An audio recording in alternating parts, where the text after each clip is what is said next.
Las Vegas has a second Chinatown, and if you haven't been paying attention, it's growing fast. New spots are opening. Crowds are starting to notice.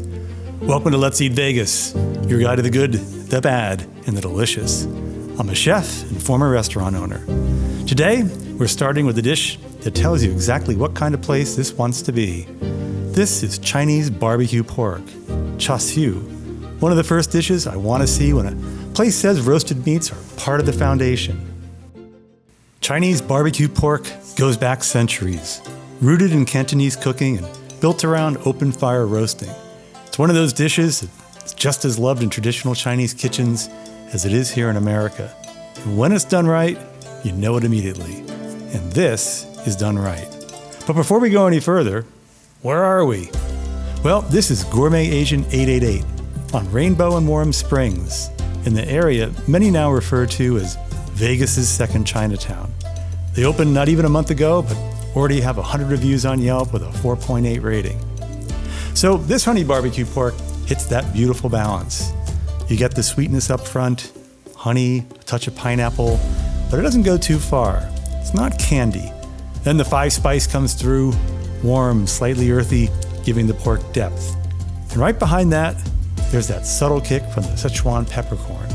Not overwhelming, just enough to wake everything up. The pork itself is nicely cooked, tender with a bit of chew, the way char siu should be. Not mushy, not dry, right in that sweet spot. And you get that light caramelization on the outside, that lacquered finish that tells you it's been handled properly. That's where a lot of places miss. This does not. Portion size is solid as well, easily enough to share, but honestly, you might not want to. Because this is one of those dishes you keep going back to, bite after bite. And in a place that's focusing on roasted meats, this is exactly what you want to see. But char siu is only one test. If a place is serious about roasted meats, roast duck is where the truth usually comes out. And so when I saw the ducks hanging when I walked in, I won't lie, I got excited. The skin is beautifully crisp. You get that clean snap when you bite in, the kind that tells you it's been handled properly from start to finish. The seasoning is dialed in, nothing overpowering, just enough to bring out the richness of the duck without covering it up. And the meat itself is tender, juicy, and fresh. Now, I will say this, it was served on the cooler side. And while I understand that's traditional for this style, personally, I prefer it a little warmer. I think it would bring the flavors forward even more. That said, the quality is there. This doesn't feel like it's been sitting around. They obviously moved through product here. Now, I'll admit, I checked Yelp before coming in. A few people were raving about this duck. One even said it was some of the best they'd ever had. That's a big claim. But then something interesting happened. The woman at the table next to us noticed we were filming. She leaned over and told me she's Cantonese, same as the owner, and said this is about as close as you're going to get to what she grew up eating. And as she was heading out, I noticed she grabbed an extra order to go. And that tells you something. Because this style of cooking, it's all about tradition and technique. They serve it with that classic duck sauce, and one a lot of us remember. Apricot, ginger, garlic, sweet, a little tart, and it works.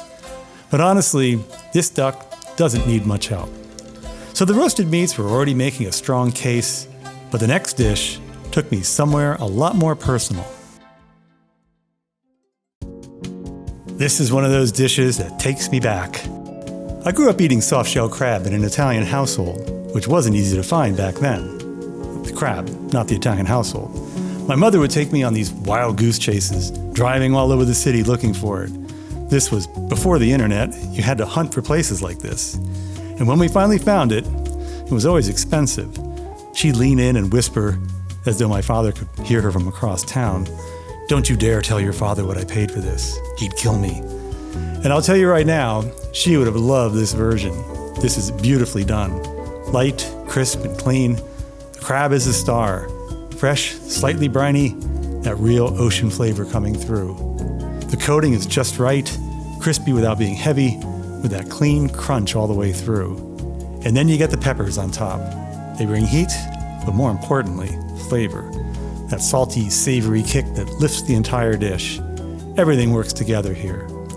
And after barbecue pork, roast duck, and now this soft-shell crab, well, this place has my undivided attention. In a moment, we'll see just how deep this kitchen really goes. And if you like depth, hopefully you're liking our channel. If so, please like, subscribe, comment, or share. Our trusty Chief Nitpicking Officer, Charles Oliver Peanut, tells me 60% of those watching any YouTube video are not subscribed.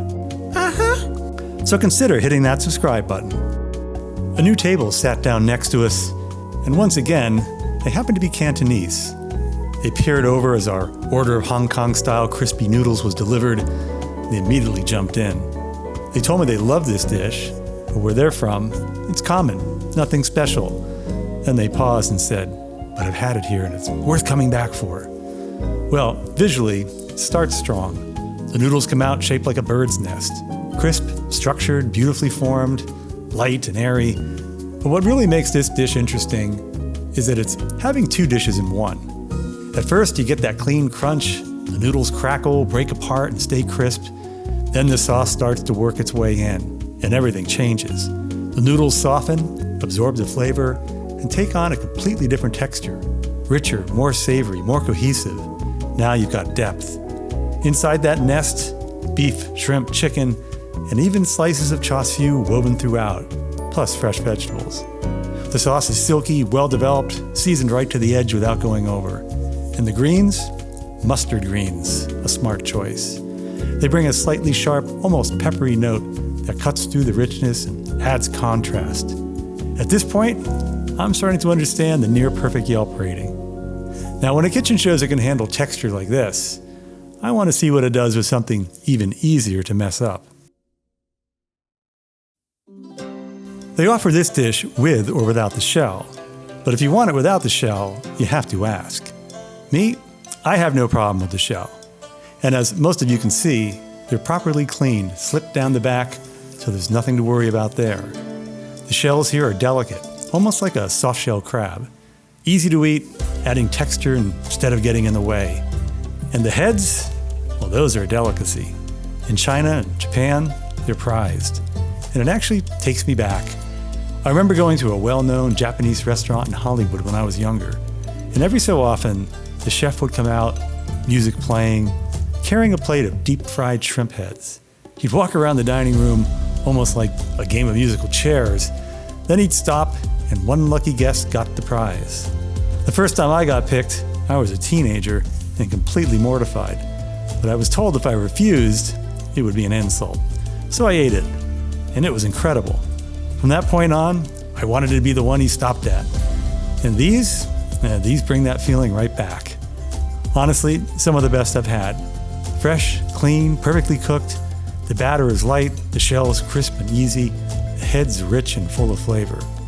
And then you get the topping, those diced, marinated spicy peppers and fried garlic. That's what makes this dish. It's bold, aromatic, and completely addictive. Another standout. Now after shrimp that bold, this next one goes in the opposite direction. Sweeter, more familiar. And honestly, a dish many times ruined. This is one of my all-time favorite dishes, and one of the easiest to get wrong. So was this done right? For the most part, yes, but not perfectly. The shrimp are great size, and they're cleaned properly. You'd be surprised how many places get that part wrong. The coating is very crisp, almost pushing into that Korean-style territory, with ultralight cornstarch-driven crunch. Now personally, I would have liked to see it just a touch more delicate. Same with the sauce. It's balanced, lightly sweet from the honey, with enough acidity to keep it from becoming too heavy. But for me, it could have used a little more creaminess, something to round it out and bring it to a higher level. That said, it still works. And then, of course, the walnuts. Candied, crisp, almost like little bites of dessert on the plate. Honestly, I could eat a bowl of these on their own. So while it doesn't quite reach that top tier, it is still strong. Now the next dish looks simple, but there's also nowhere to hide. Empress chicken has long been a staple of Southern Chinese and Southern Asian cooking. Singapore, Malaysia, Hong Kong, It isn't about heavy seasoning, it's about precision. And the real secret, that ginger garlic scallion sauce on the side. That's what brings everything to life. And this one hits close to home for me. When I was younger, I worked in a Chinese restaurant, and the owner, and my adopted mother, Rose, used to make this for the staff. It was never on the menu, just something she'd put together in the back.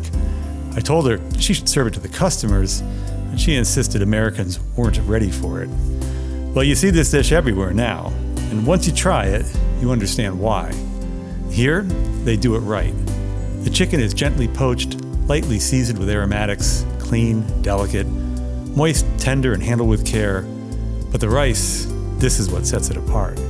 Cooked in broth, infused with flavor, balanced, savory, and deeply satisfying on its own. Then you start building the bite. A little of that ginger scallion sauce, a touch of the sweet dipping sauce, and everything opens up. The pickled carrot and daikon, that brightness, cutting through the richness, and keeping things fresh. This is one of those dishes where you can mix, match, experiment, build it however you like. So from comfort food, let's now move to a dish that's not trying to comfort anybody. It comes in bold, messy, and built around sauce. Singapore chili crab, or in this case, chili prawn, is one of Southeast Asia's most iconic dishes. It really took off in Singapore in the mid-20th century, built around seafood, heat, and a rich, savory sauce that's meant to be bold, messy, and full of flavor. I asked the owner, Kevin, who came out to greet guests and check on every table, what he recommended. He immediately pointed me to this, and I can tell right away, he cares. He has a real warmth and enthusiasm. It comes out in the food. Well, the prawns are large, and they bring real flavor, split down the back, properly cleaned. The shells crisp up nicely, adding texture, while the shrimp itself stays fresh with that clean ocean taste. Now the sauce, this is what makes the dish. Spicy, savory, slightly sweet, layered in a way that keeps you going back for more. If I had to guess, you're looking at garlic, chili, maybe some tomato base, balanced with a bit of sugar and vinegar to round it out. It's the kind of sauce you don't want to leave behind. In fact, once the prawns were gone, I was pouring it all on the rice. That tells you everything. Only thing I'd change? Next time, I might go shell off. This is one of those dishes that shows they're not just resting on their roasted meat's laurels. There's range here. Big prawns, bold sauce, real heat, and the kind of flavor that makes you start looking around for more rice. And after a dish that bold and saucy, I wanted something a little more approachable and charming. As many of you may know, I've got a friend, Elmer, who's obsessed with chow fun. At every restaurant, he has to order it. So this needs to pass the Elmer test. And for him, it's simple. First, the noodles have to be right. No mush, no clumping. They need that slight resistance, that clean bite that tells you they've been handled properly.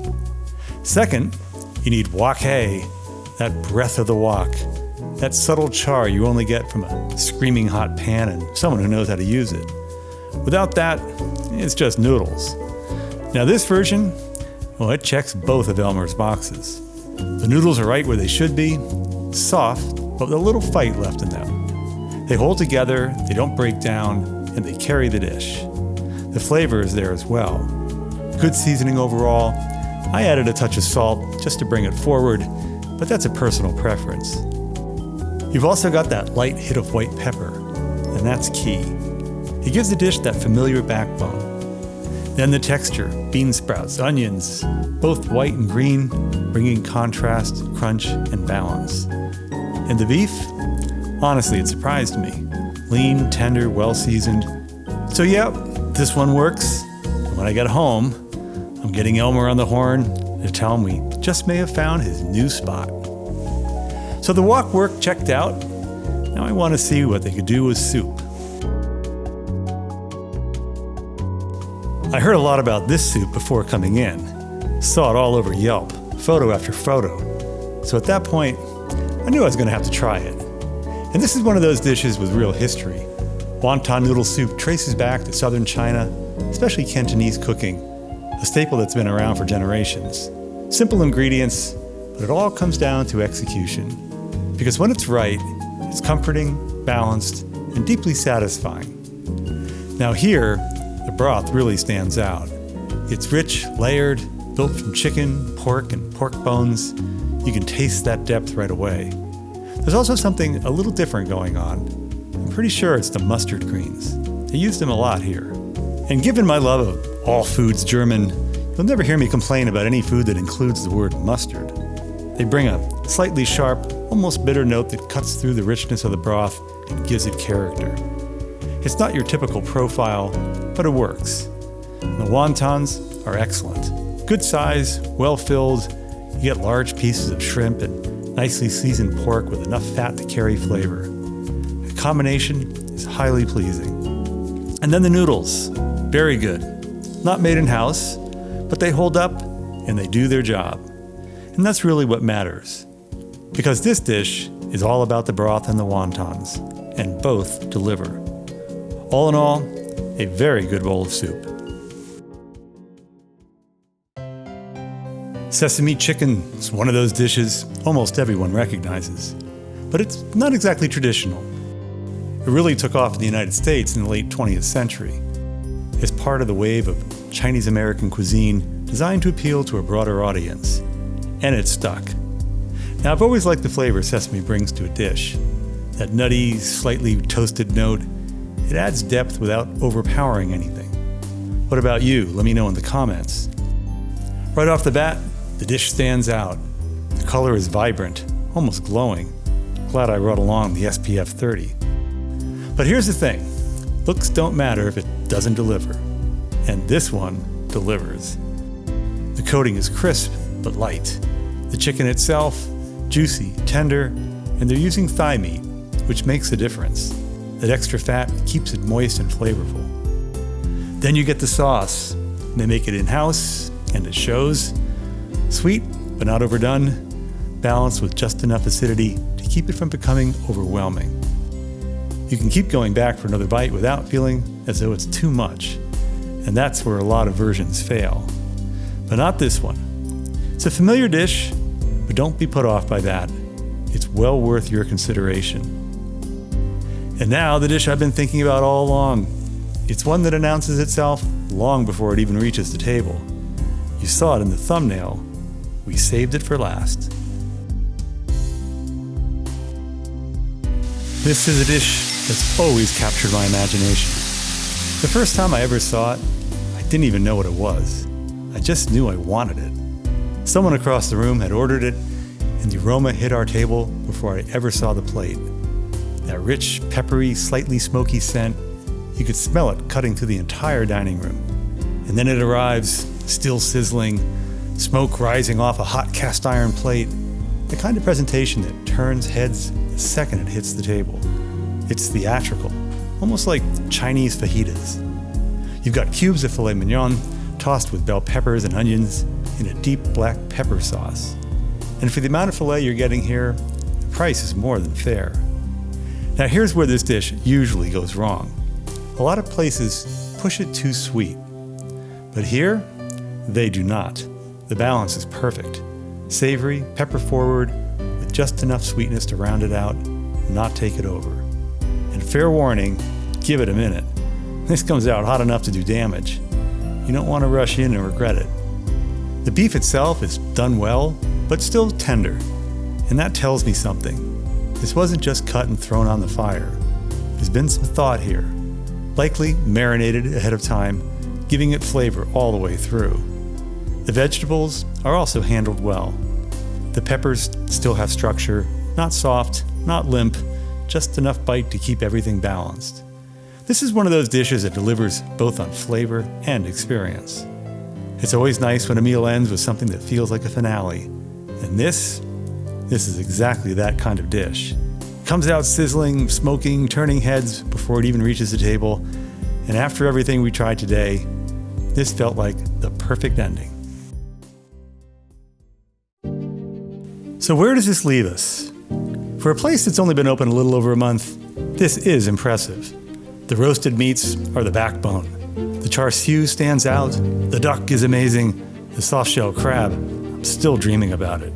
And the rest of the menu demonstrates an expansive repertoire. And if this is what's opening in Vegas' second Chinatown, then it's clear why this area is becoming a real destination. We'll be back to Gourmet Asian 888 very soon.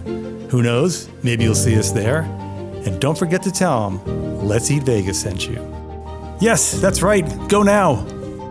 If this review has you wondering what else Vegas has to offer, this video right here is the one I'd watch next. And this one over here is another video worth checking out. If you enjoyed this video, liking, subscribing, or commenting helps us bring you more reviews. Until we eat again, bon appetit.